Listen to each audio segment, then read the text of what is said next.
Alright, so what is up mga man? Welcome back sa ating channel. So yun, ito na yung update sa ating project car. So running na ulit siya. Bale, nakakuha na tayo ng bagong, napalitan na natin ng bagong timing belt. Yun, tensioner bearing, tapos tawag doon, water pump. Yun. And sinabay na rin natin pagpapalit ng mga hose tsaka yung radiator, pinalitan na natin. So, yun. Ito yung mga unting clips na kuha ko. Hindi ko na kasi na-record ng dire-diretso kasi medyo matatagalan. So, pahapyaw-hapyaw lang na pag video dun sa mga pinalitan nating parts. So, matanggal yung belt ng aircon, ng power steering. Yung power steering natanggal na rin natin. Dipstick tanggal din to. Kasi mga cover. So kasi tinanggal ko na yung top cover niya dito. Pero pag tatanggalin yung top cover niya, tapos matanggal itong head. Yan, maluwag tayo gulong. Tapos jack natin. Then yun, start na. Tanggal din natin itong engine support. Yan. Natanggal na natin yung timing belt niya.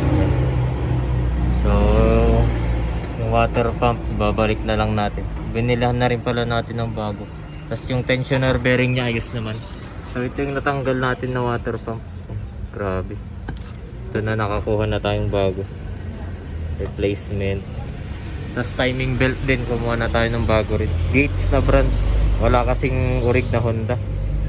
So bale ayan, nung tinanggal namin yung belt, ilagay nyo na rin sa timing nyo. Although naka-timing naman na yun. Basta hindi kayo naputol. Ibang kaso yung naputulan ng belt, kailangan nyo siya yung timing. Yan, punta nyo siya sa top dead center niya na tinatawag, yung TDC. Na ko lang din yun sa mga tropa na maano sa Civic. Patulong tayo para tayo nang mag DIY na palit timing belt. So yan, makita nyo rin yung timing dyan, yung arrow na yun. Yun. Yung arrow.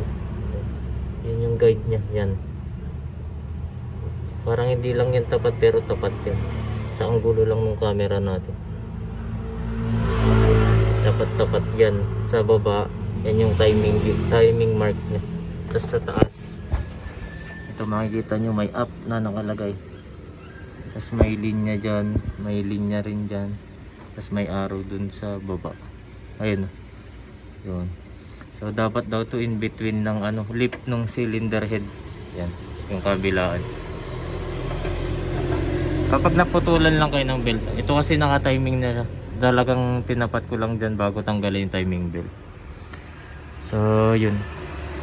Bale, balik natin yung water pump na bago, tapos yung tensioner bearing, tapos lagay na natin yung belt, then yung testing natin.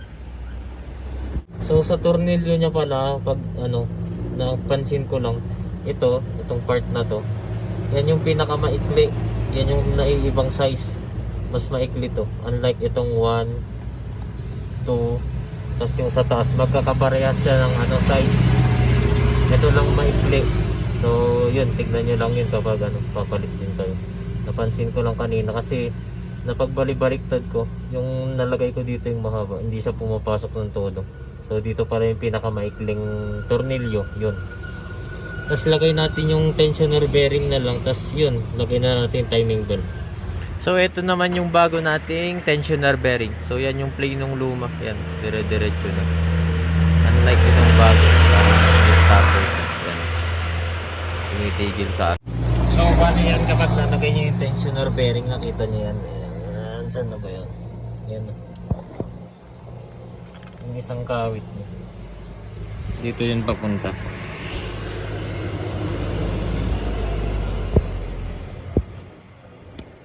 Ayan. Yan, yung parang tornilyo na yan. Yan. Yan mismo. Yan.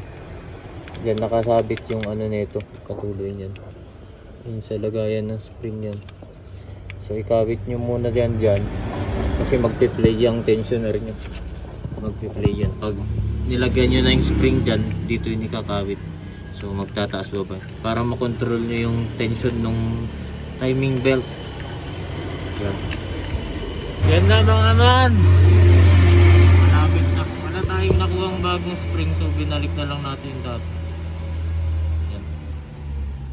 Yan, gates na belt. Testing natin tong maganda. Okay naman daw siya. So yan na. Maluwag, adjust na lang yung kulang dyan. Bali ano, pwede nyo itulak tong ano na to, itong tensioner bearing pataas. Yan. Paluwangan nyo lang ng unti to. Kung mapansin nyo, gagalaw to taas pa ba itong tensioner bearing. Diyan kayo mag-a-adjust ng tension ng belt. That medyo mahigpit yan, hindi mapagpag. So ano natin yan, tawag doon, higpitan muna natin sa para hindi siya mapagpag. Sikwat nyo lang yan, or pwede nyo itulak ng ano, basta yung hindi madadamage itong tensioner bearing yun. Kaya pwede rin itong likod, itong ito, sikwatin nyo ng screw pataas para umangat siya. Papansin nyo angat baba yan, tignan baba ko, ayun o, pansin nyo ba yan o, oh, pag tinaas baba ko. So once na nakuha nyo na yung proper na, yung dapat hindi siya masyadong mahigpit, hindi rin malambot, para maganda yung ano, hindi kayo maputulan ng belt at di rin tumalon yung belt. So saktong higpit lang ng belt. Nakabit na natin lahat, testing. Kinabit na rin natin yung pulley niya. Yan. Pero yung mga belt hindi pa. Testing lang natin kung handa.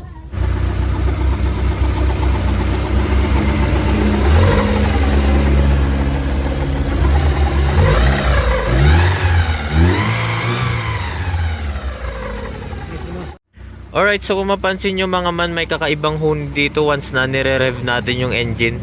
So ang ibig sabihin nun ay nasobrahan natin yung tension ng belt. So magbabawas lang tayo ng higpit nun.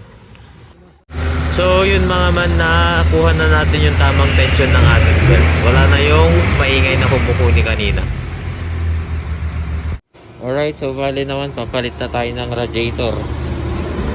Tanggalin lang tong pan. Dalawang tornilyo lang yan. Tapos ito, then pati yung mga hose palitan na rin natin, may nakuha naman tayo. Tapos lalagay na rin natin yung thermostat na nabili natin. Alright, so bali sasalpak na natin tong ano nya, thermostat na testing naman na natin. So nakaganito yun eh, itong water outlet na yan. Yan, pag ganyan. Tapos may tornilyo dyan sa taas, dito sa baba, dito, yan, dyan. Tapos ito yung ground, ito, yan. Tapos yung socket niya sa ano, thermo switch is na sira natin, yan, nag-crack, kaya ano na lang, try natin kuha ng bagong thermo switch. Pero sa kanay ganyan siya mga man. So ito yung guide niya.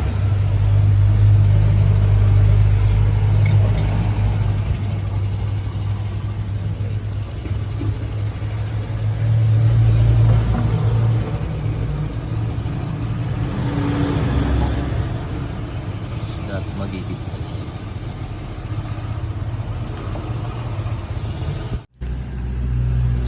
Alright, so yan na mga man. So nalagay na natin yung thermostat nya na bago. So ibiblid na natin siya. Ibiblid na tayo ng radiator natin. Yan. Or ng cooling system. So yan, napagpalit na rin tayo ng ibang hose. Dito medyo nabitin yung putol ko eh. Yung nakalagay dito na nailagay ko medyo bitin, kaya umaano siya pag mainit. So binalik ko muna yung stock niya. Yan.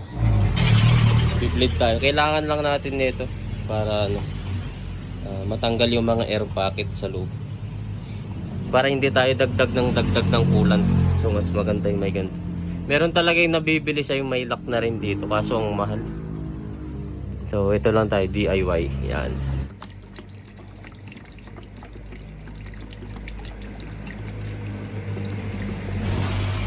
Yan, so puno na siya. Yun o, coolant na tayo. Wala namang bulwark yan, start natin.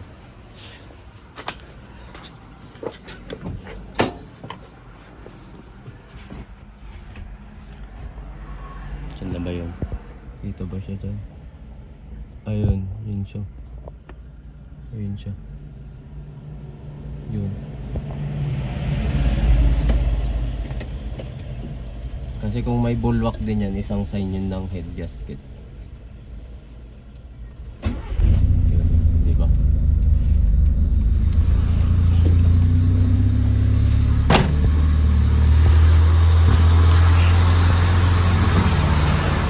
Ano? Lead lang tayo. Dapat mapainit natin ng todo to para lumabas yung mga air pockets niya. Pwede yung pisil-pisilin yan. Yan. Para lumabas yung mga hangin-hangin. So lagay na natin to para kapag uminit na mamaya, kasi pag uminit to ng todo mamaya, ano eh, para siyang kukulo-kulo. Lagyan lang natin yan. Yan. Basta hindi siya lalabas dito. Yan. Tapos ito, lagay nyo dyan. Yan. Kita nyo may mga bumubula-bulo. Mga malalak. Yun na yung mga air pockets nya. Papalapasin natin yung lahat. Yan o. Air pockets na yung mga. Pag-idlein natin to hanggang mag-automatic yung fan. Dito naman full blast nyo lang yan. Blower nyo. Tapos lagay nyo sa heater. Sa mainit yan.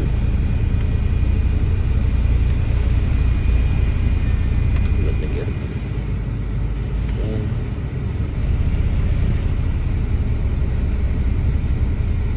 Lagay nyo sa mainit. Tapos full blast nyo.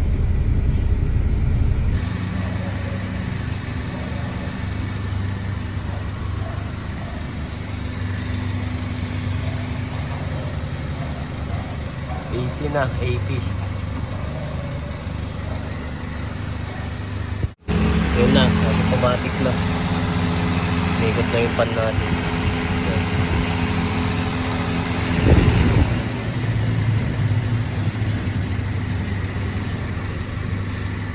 So ayos na yan mga man. Yan oh, wala na yung bula-bula niya. Wala lang mainit. 80 na yung temperature eh, 70 na yun. Okay naman eh, napaikot na natin yung pan. Yan.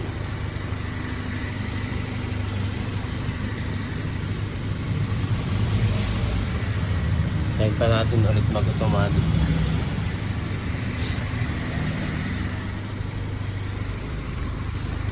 Mawawala din yung usok niya na yan kapag ano, natanggal na yung mga tubig-tubig pag nag-evaporate. Din-drain kasi natin.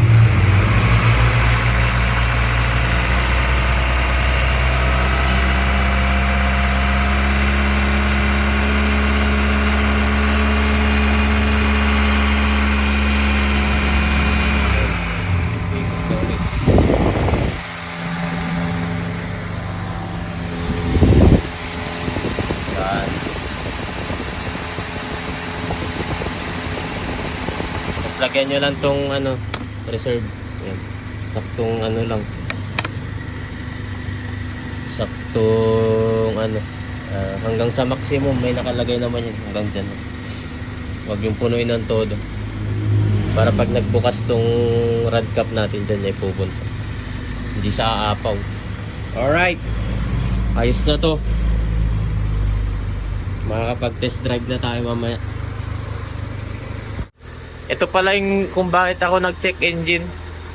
Wala pa kasi yung sakit na nabili ko. Pero nung tinanggal ko kasi to, nung naglagay ako ng thermostat tapos mga nagpalit ng hose. Pagkatanggal ko tong sakit, putol na pala yung isang part niya. So ang ginawa ko, nilanang ko na lang. Tapos nilagyan ko muna yan pansamantala. Tayin lang natin yung sakit na dumating. Yan. Alright mga man, balit. Nandito kami ngayon, nagte-test drive na. So running na kasi siya. Check natin kung ano, may binagbago sa takbo niya. Yan, kasama ko pa rin pinsan ko. Yan. Tapos yung hindi ko kilala. Hindi, taga dyan lang din sa amin. So yun, test drive tayo. Sa inyo po ay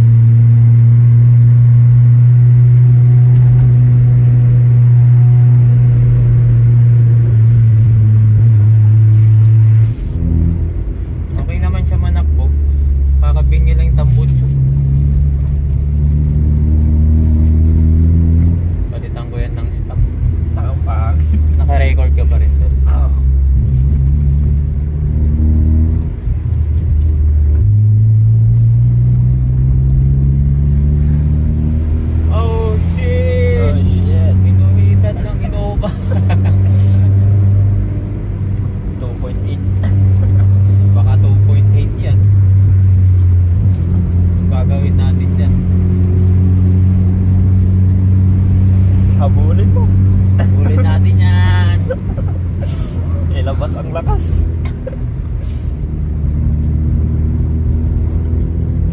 Ay na, uy, may nakamalit ka nun. Hindi na pala ng Honda. Pinagbigyan ko lang. Sige lang, adjustment to. Yan na, hindi na tayo makaakyat. Joke lang.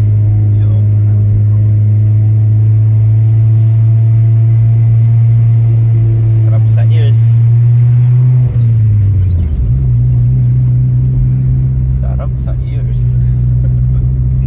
Pero nung kailan kami, dire-diretso din. Hindi kami nabitin. Yan doon niya sa lubak.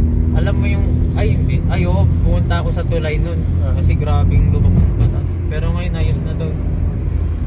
Maano na, straight na. Oo, pinatag na nila. Pero ano pa, hindi na siya rough road, pero hindi pa sementado. Nabitin pa nga isang kasunod ko doon. Ano na? Yung sinusundan ko. Oo. Bitin pa raw siya ngayon po. Doon sa taas? Anong sasakyan yun? Tapos, ano siya, matras siya nga eh. Oo. Tapos bumaba ulit siya doon sa tulay. Kasi nung saktong paakyat na kami doon, may nasa tulay. Oo. Di binilisan konti.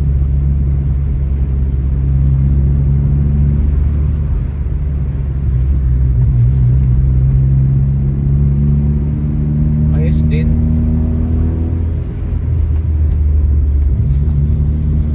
Nanibago lang siguro ako nung ano. Parang walang power ba?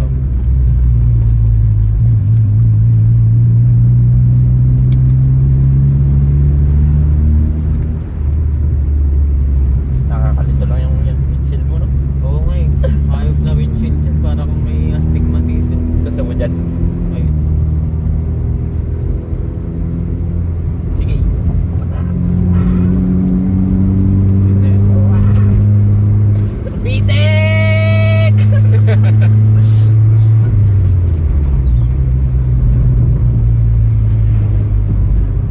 Yung kay JM ang bumibitik, no? Oo, talaga. Ang inang... May ano pa raw, patok-patok pa. Pero sulit yung ano niya.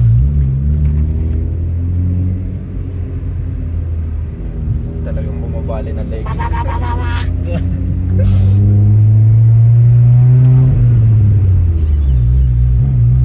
Straight pipe, no?